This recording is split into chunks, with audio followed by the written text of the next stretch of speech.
അസ്സലാമു അലൈക്കും. ഇന്ന് ഫ്രൈഡ് ചിക്കനാണ്. അപ്പോൾ ഞാൻ 1/2 ഒരു ചിക്കനാണ് എടുത്തിട്ടുള്ളത് കേട്ടോ. നമ്മൾ ഫ്രൈ ചെയ്യുമ്പോഴും ഗ്രില്ല് ചെയ്യുമ്പോഴും ബിരിയാണിക്കൊക്കെ 1 കിലോൻ്റെ 1/2 ചിക്കനാണെങ്കിൽ ചിക്കൻ നല്ല സോഫ്റ്റായി കിട്ടും കേട്ടോ. അപ്പോൾ നമ്മൾ ഓവർനൈറ്റ് വെക്കുകയാണെന്ന് വെച്ചെങ്കിൽ നല്ല സോഫ്റ്റായിട്ട് തന്നെ കിട്ടും.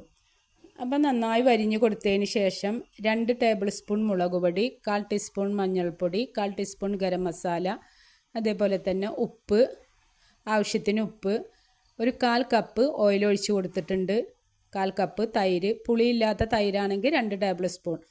ഞാൻ പുളിയുള്ള തൈരാണ് 1/4 കപ്പ് ഒഴിച്ച് കൊടുത്തിട്ടുള്ളത്. അതിന് ശേഷം നന്നായിട്ട് മിക്സ് ചെയ്തതിന് ശേഷം നമ്മൾ ഓവർനൈറ്റ് വെക്കണം.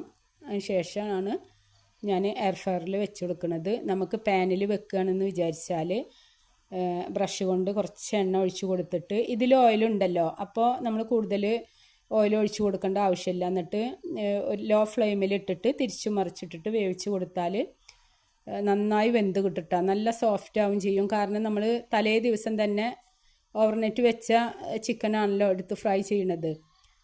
ഞാൻ എയർ ഫ്രയറിൽ വെക്കുമ്പോൾ ബട്ടർ പേപ്പർ ഉപയോഗിക്കാറില്ല, നേരിട്ട് തന്നെ വെച്ച് കൊടുക്കൽ. അപ്പോൾ ഇതിൻ്റെ നെയ്യും എണ്ണയൊക്കെ ഉണ്ട് വെച്ചെങ്കിൽ കുറച്ച് കൂടുതൽ ഒലിവ് ഓയിൽ ഞാൻ അതിൽ ഒഴിച്ച് കൊടുക്കുന്നുണ്ട്. അത് നമുക്ക് ഈ ചിക്കനിൽ നിൽക്കില്ല, അത് താഴത്തേക്ക് ഇറങ്ങിപ്പോവും. അപ്പോൾ ഞാനിതിൽ ഒഴിച്ച് കൊടുക്കുന്നുണ്ട് കേട്ടോ. അപ്പം നല്ലൊരു ടേസ്റ്റാണ് ഈ ചിക്കന്. എന്നിട്ട് അതിന് ശേഷം ഒരു 40 മിനിറ്റിനാണ് ഞാൻ വെക്കൽ. 18 മിനിറ്റ് വെച്ച് തിരിച്ചിട്ട് കൊടുത്തതിന് ശേഷം വീണ്ടും 18 മിനിറ്റിൽ വെക്കും. 200 ഡിഗ്രിയിൽ 18 മിനിറ്റ് വെച്ചിട്ടാണ് ഞാനിത് ഫ്രൈ ചെയ്തെടുക്കാറ്. നല്ല ടേസ്റ്റാണ് കേട്ടോ. അങ്ങനെ ചെയ്ത് നോക്ക്. ഇതേപോലെ തന്നെ പാനിൽ വെച്ച് കൊടുത്തിട്ട് കുറച്ച് ഒലിവ് ഓയിലോ അല്ലെങ്കിൽ നമ്മൾ സാധാ ഓയിലോ ഒഴിച്ചിട്ട് തിരിച്ചു മറിച്ചിട്ടിട്ട് ലോ ഫ്ലെയിമിൽ ഇട്ട് കൊടുക്കുകയാണെന്ന് വെച്ചെങ്കിൽ നല്ല ടേസ്റ്റാണ്.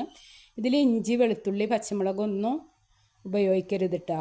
ഇതിൻ്റെ ടേസ്റ്റ്, ചിക്കൻ്റെ ടേസ്റ്റ് കിട്ടണമെങ്കിൽ നമ്മൾ ഇതേപോലെ കായം പുരട്ടിയിട്ട് വെച്ച് കൊടുക്കണം.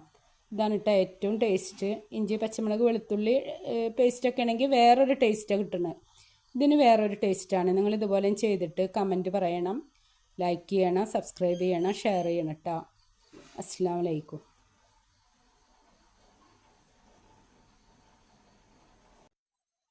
പുതിയ ചാനലാണ്, നിങ്ങൾ സപ്പോർട്ട് ചെയ്യണം. അപ്പോൾ എല്ലാവർക്കും അസ്സലാമു അലൈക്കും. ഫ്രണ്ട്സുകൾക്കൊന്ന് ഷെയർ ചെയ്ത് കൊടുക്കട്ടോ.